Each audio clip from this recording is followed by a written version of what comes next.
사랑하는 자들아 라는 제목으로 하나님의 말씀 전하도록 하겠습니다. 지금은 사실은 많이 사용하진 않지만 편지를 우리가 쓰고 보내고 할 때에는 늘 그 편지가 주는 좀 독특한 그런 감성들이 있었죠. 편지를 쓸 때 참 몇 번이나 생각하면서 썼다가 고치고 다시 또 수정하고, 그러면서 이 받을 사람이 나의 이 편지글을 보고 어떻게 생각할까, 그것까지 생각하면서 정성스럽게 썼던 것이 편지입니다. 우리가 그 신약 성경을 보면은요, 사실은 서신, 편지글로 이루어진 글들이 많습니다. 그래서 바울 서신이 13권이고 일반 서신, 오늘 본문의 베드로 전후서를 대표하는 일반 서신도 있는데요, 우리가 이 성경을 읽을 때 조금 놓치기 쉬운 것 중에 하나가 이것은 처음부터 성경이 아니었다라는 겁니다. 이것은 분명한 받는 사람이 있고, 받는 사람을 생각하면서 자신의 어떤 그 메시지를 전하는 것이 바로 오늘 우리가 읽은 이런 베드로 전후서와 같은 내용이었다라는 것이죠. 그래서 이런 말씀들, 서신들의 성경을 읽을 때 특별히 우리가 받는 자의 입장에서 이것이 과연 어떤 의미였을까, 또 이것을 쓴 사람이 어떠한 마음으로 이것을 썼을까, 우리가 생각하면서 성경 말씀을 읽으면 조금 더 이해가 되고 조금 더 은혜가 되기 마련입니다. 그런 측면에서요, 이 편지를, 이 말씀을 준비하면서 베드로서를 쭉 읽다 보니까 베드로가 이 교인들에게 사랑하는 자들아 라는 것을 4번이나 반복을 하더라고요. 이 3장만 읽어봐도 사랑하는 자들아를 4번이나 반복을 했어요. 여러분, 베드로의 평상시 보여주는 모습을 보면 굉장히 어떻게 보면 거칠잖아요. 뱃사람, 전형적인 뱃사람이잖아요. 그런데 이 베드로가 과연 사랑하는 마음이 없이 이 편지를 사랑하는 자들아라는 것을 그냥 형식적으로 썼을까를 생각하면 아닌 것 같아요. 정말 진심으로 사랑하는 마음이 있었기 때문에, 또한 이 편지를 받는 사람이 정말 하나님의 뜻대로 살기를 원하는 간절한 마음이 있었기 때문에 한 편지에 사랑하는 자들아 라고 강력하게 권면하고 있었다라는 것이죠. 그렇다면 이 본문이 처한, 이 교인들이 처한 상황은 어떤 상황이었을까요? 이 베드로 전서가 쓰여질 때까지만 해도요, 어떤 핍박이 굉장히 심했냐면 로마의 핍박이 너무나 심했어요. 당시에 로마의 황제가 최고로 악명 높은 네로였어요. 기독교도들을 얼마나 핍박했습니까? 당시에 그 로마 황제는요, 신과 똑같은 존재였어요. 따라서 그들의 관점에서 바라봤을 때 이 하나님을 믿는 이 유대인들, 기독교도들을 볼 때 굉장히 눈에 가시로 생각했던 것이죠. 그래서 이 기독교도들을 얼마나 끔찍하게 핍박했는지 몰라요. 그래서 베드로전서의 내용을 보면은요, 베드로의 그런 마음이 담겨져 있어요. 지금 너무나 힘든 핍박과 고난 가운데 처해서 믿음으로 살아가기가 힘든 교인들에게 위로를 주고 소망을 주는 그런 내용으로 가득 차 있어요. 그래서 베드로전서의 그런 부제 중에 하나가 위로의 서신이다, 소망의 서신이다 라는 말이 붙어있는 이유가 바로 그거죠. 그런데 베드로후서는요, 약간 좀 상황이 달라요. 베드로전서는 외적으로 그 로마의 핍박으로 인해서 그것을 위로하고 권면하기 위해서 쓰여진 책이라면, 베드로후서는 교회 내에 있는 여러 가지 어려운 문제들 때문에 베드로가 전한 편지였어요. 어떤 문제가 있었냐면 거짓 교사들이 그렇게 많이 있었어요.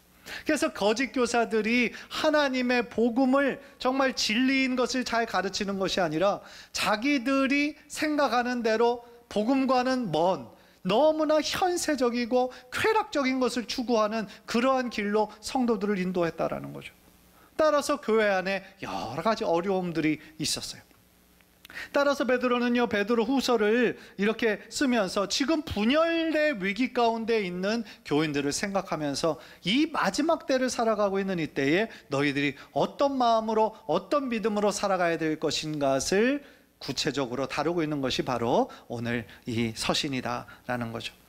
베드로 전후서 또 다른 초대교회 모습을 보면서 한 가지 느끼는 것이 있어요. 그게 뭐냐면, 보통 이제 많은 목회자들, 또 많은 그런 교인들이 우리 교회의 원형이 초대교회이니까 초대교회로 돌아가자, 진정한 회복은 초대교회처럼 하는 거다라고 생각을 하는데, 사실은 초대교회도 역시 완전한 교회는 아니었다는 거예요. 이 세상에요, 완전한 교회, 완벽한 성도들 없어요. 우리 부족한 사람들, 연약한 사람들이 모이는 곳이 역시 교회이기 때문에 교회는 여러 가지 아픔들이 여전히 존재하는 것이죠. 그런 측면에서요, 저는 그전에도 한번 말씀드렸지만 우리 교회는 마치 병원과 같은 곳이 되었으면 좋겠다라는 생각이 들어요.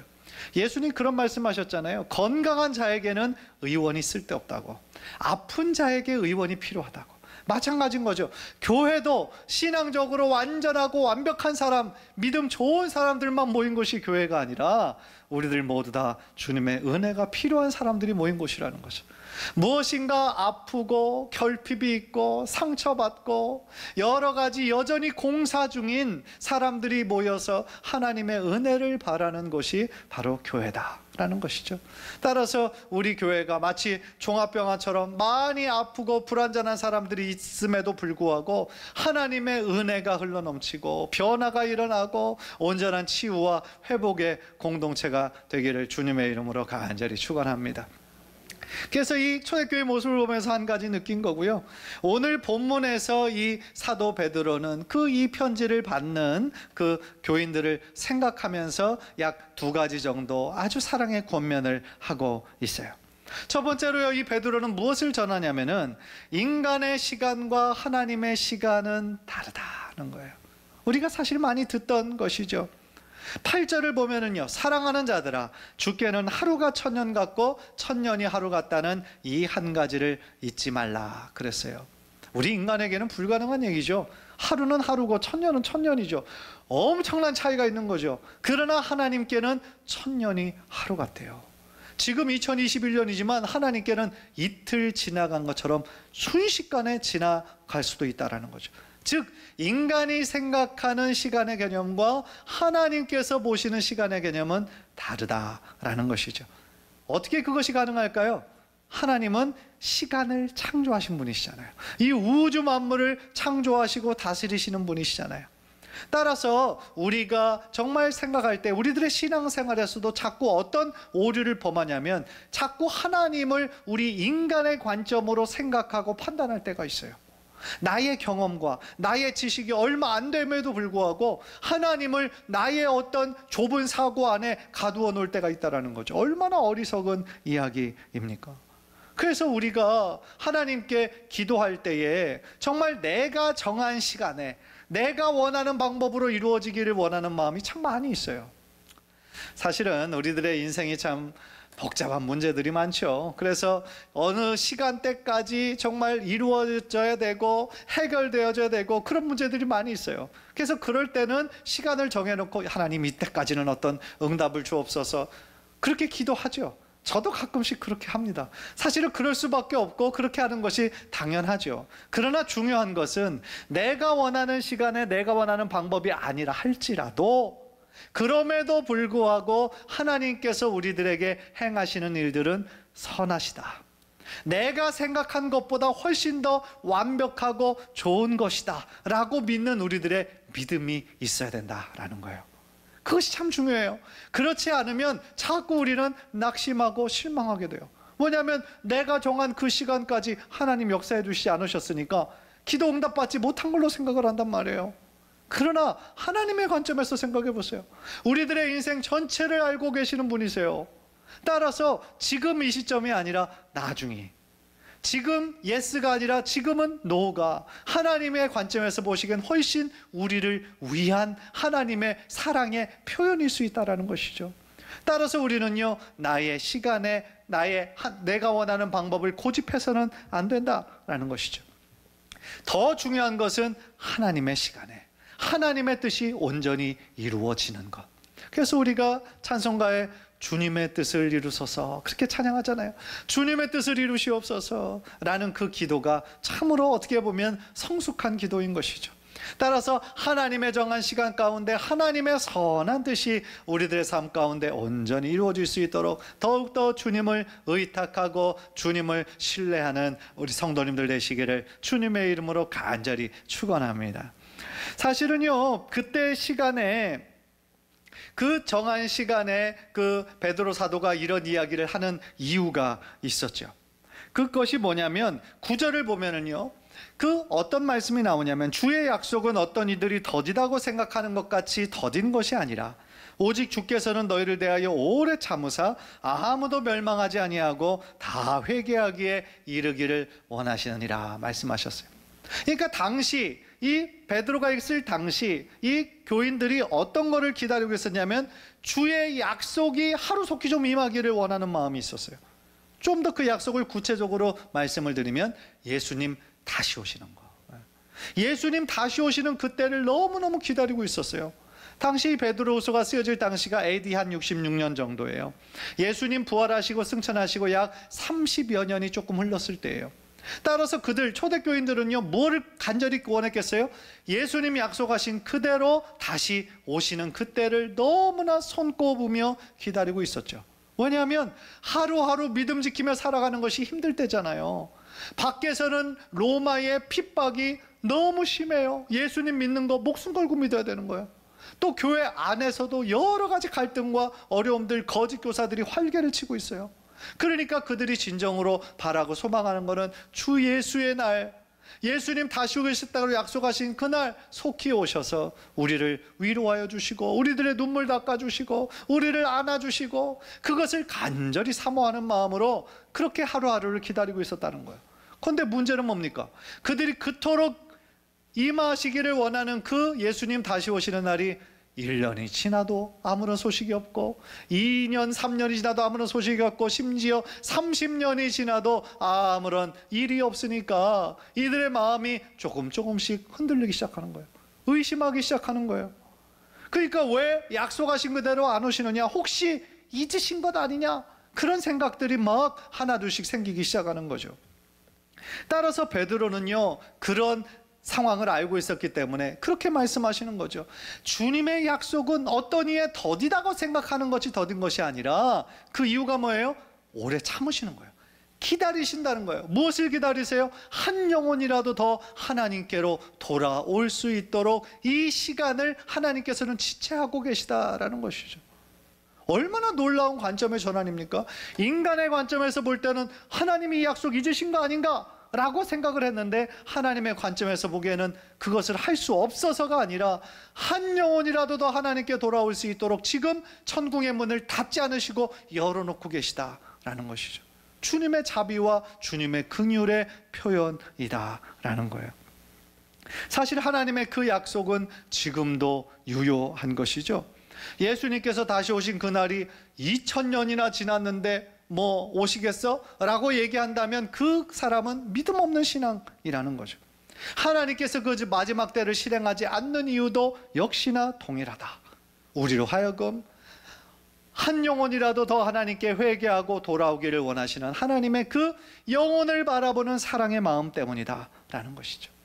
사랑하는 성도 여러분, 하나님은요, 하나님의 그 놀라운 구원을 이루시는 데 있어서 지금도 쉬지 않으시고 일하시고 계심을 믿으시기를 바랍니다.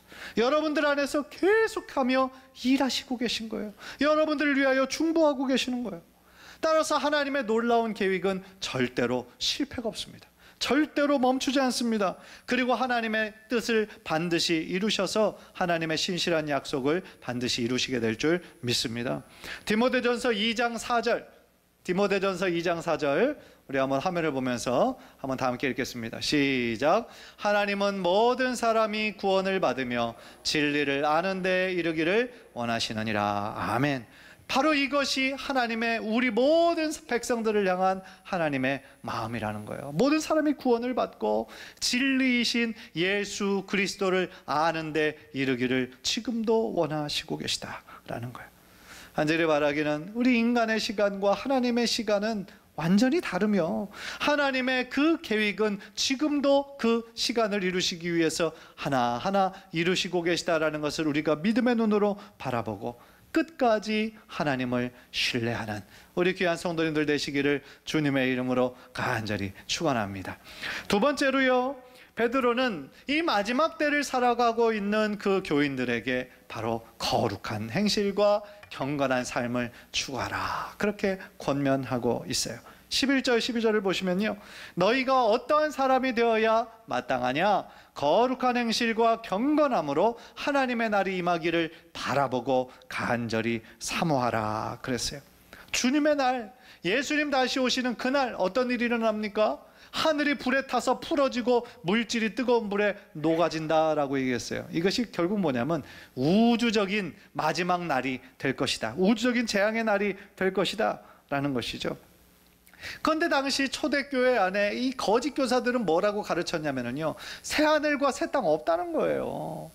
지금 있는 만물 그대로 그냥 끝까지 가는 거지, 지금 있는 것이 뭐 완전히 멸망하고 하나님의 심판이 임하고 그러지 않을 거다라는 거예요. 얼마나 잘못된 이단들의 가르침인지 몰라요.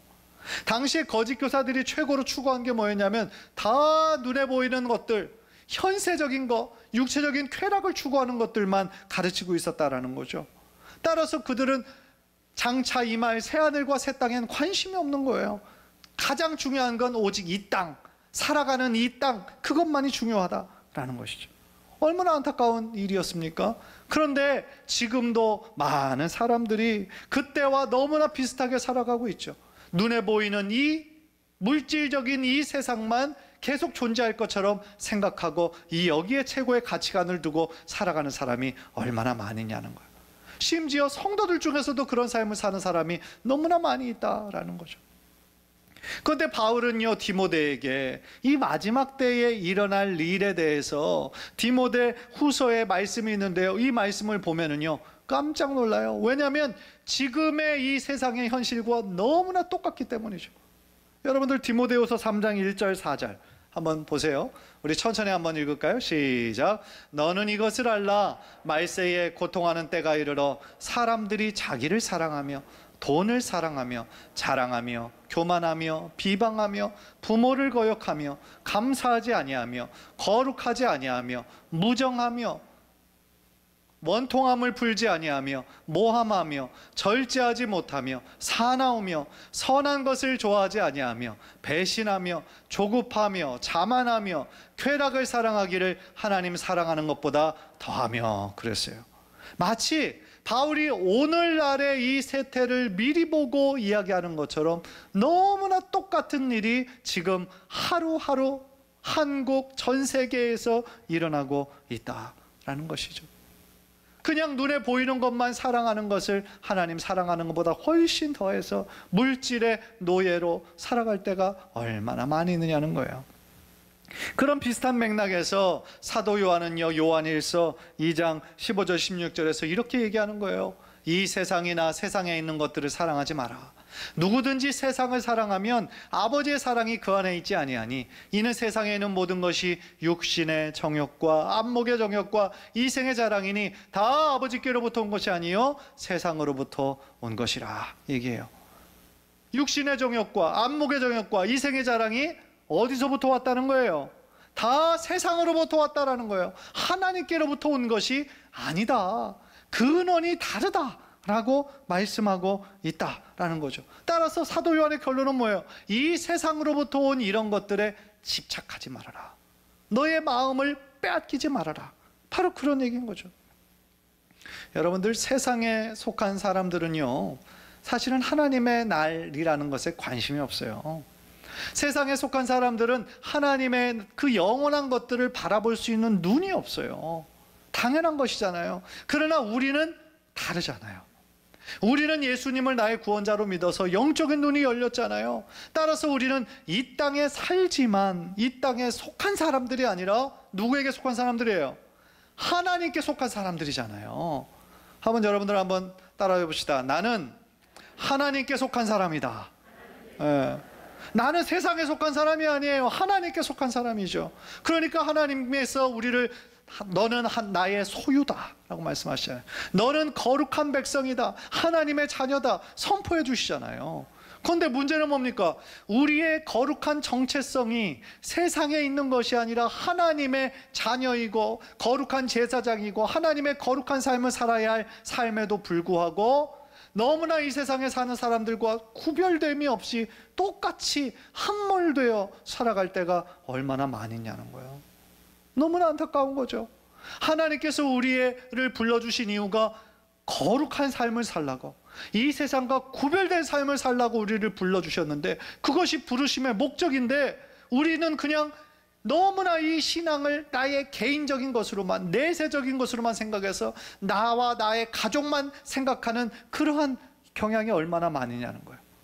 우리를 구원해 주셨으면 이 땅 가운데 하나님의 부르심의 목적을 이루고 거룩하고 구별된 삶으로 이 세상의 빛과 소금의 역할을 잘 감당하는 것이 하나님께서 우리를 불러주신 목적인데, 우리가 그 부르심의 사명을 잘 감당하지 못하고 오직 그냥 내 눈앞에 놓여있는 이 문제만 해결하느라고 급급한 그런 삶을 살아갈 때가 얼마나 많이 있느냐는 거예요. 따라서요, 이 베드로는요, 아까 읽었던 11절 12절에서 하나님께 속한 사람들, 이 성도들은 하나님의 날이 임하기를 바라보고 간절한 마음으로 사모해야 된다라고 얘기를 하고 있어요. 여기서 그 하나님께 속한 사람들은 세상의 사람들과 무엇이 다르냐면 바라보는 것이 다르다는 거예요. 바라보는 것, 그들의 시선이 다르다는 거예요. 세상에 속한 사람들은 세상의 것만 바라봐요. 그러나 하나님께 속한 우리들은 무엇을 바라봐요? 하나님께 속한 것을 바라보고, 하나님의 날이 우리들에게 임하기를 바라보고 천국을 소망하며 살아가야 한다라는 것이죠. 여기서 바라본다라는 말에 쓰인 헬라어를 보니까 기다린다라는 뜻도 가지고 있어요. 하나님의 나라의 임하기를 바라보라라는 것은 하나님의 날이 임하기를 기다리라는 그러한 뜻인 것이죠. 사랑하는 성도 여러분, 지금 여러분들은 무엇을 바라보며 어떤 것에 최고의 가치를 두며 살아가고 계십니까? 더 좋은 직장, 더 많은 연봉, 명예, 인기, 안정적인 어떤 은퇴 생활, 어떤 나의 어떤 장수 같은 거, 그런 것들만 바라보고 있다면 물론 다 좋은 것들이지만 그것의 특징은 뭐예요? 다 현세적인 것들이죠. 이 땅 가운데 우리가 살면서만 누리는 것들에 우리들의 최고의 가치를 두고 살아간다면 하나님의 백성으로서의 그 가치관, 그는 어디에 있느냐는 것이죠. 또한 여러분은 무엇을 기다리며 사십니까? 거룩함과 경건함으로 하나님의 날이 임하기를 바라보고 소망하고 살고 계십니까? 아니면 변화산성에서 하나님 예수 그리스도의 찬란한 영광을 보면서도 베드로가 그 의미를 깨닫지 못하고 여기가 좋사오니 그냥 하나님의 나라는 임하지 않으셔도 됩니다 라고 하나님의 날이 임하기를 소망하고 바라기보다는 그저 그냥 이것에 안주하며 익숙한 곳에 있기를 원하는 마음으로 살고 계시지는 않느냐는 것이죠. 확실한 것은 지금 우리는 마지막 때를 살아가고 있다는 거예요. 그날과 그때는 아무도 모르지만 분명한 것은 예수님께서 반드시 다시 오신다라는 것이죠. 한절에 바라기는 오늘 이 베드로가 전하는 말씀처럼 하나님의 그 때 더디 오는 것이 아니라 한 영혼이라도 회개하며 하나님께로 나아오기를 기다리시는 아버지의 애타는 마음이라는 것을 우리가 기억하고 매일매일 이 땅을 살아갈 때에 거룩하고 경건한 삶을 살아감으로 말미암아 하나님께 큰 기쁨과 영광 올려드리는 귀한 성도님들 모두 되시기를 주님의 이름으로 간절히 축원합니다.